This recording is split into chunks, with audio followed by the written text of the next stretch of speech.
College പഠനകാലത്തെ മോഹൻലാൽ SFIയിലായിരുന്നുവെന്ന് സന്തോഷ് കെ നായർ. അന്ന് താനും അതേ കോളേജിൽ DSU എന്ന വിദ്യാർത്ഥി സംഘടനയുടെ പ്രസിഡന്റ് ആയിരുന്നുവെന്നും സന്തോഷ് പറഞ്ഞു. താൻ ഒരു സജീവ സംഘ പ്രവർത്തകനായിരുന്നുവെന്നും ഇലക്ഷനിൽ മത്സരിക്കാനായാണ് DSUവിൽ പ്രവർത്തിച്ചതെന്നും താരം പറഞ്ഞു. ലാൽ എന്നേക്കാൾ ഒരു വർഷം സീനിയർ ആയിരുന്നു. ഒരേ പ്രായമാണ്. 4-5 മാസത്തിന്റെ വ്യത്യാസമേ ഉള്ളൂ. ഞാൻ അവിടെ മാഗസിൻ എഡിറ്റർ ആയിരുന്നു.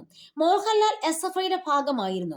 SFI എന്ന് പറയുമ്പോൾ ഇന്നത്തെ പോലെ തന്നെ അന്നും ടൈറ്റും ബഹളവും ഒക്കെ ഉണ്ടായിരുന്നു. പക്ഷെ ഞങ്ങളുടെ പാർട്ടിയുമായി അങ്ങനെ അടിയൊന്നും ഉണ്ടായിരുന്നില്ല. ഞാൻ അന്ന് DSUവിലാണ്.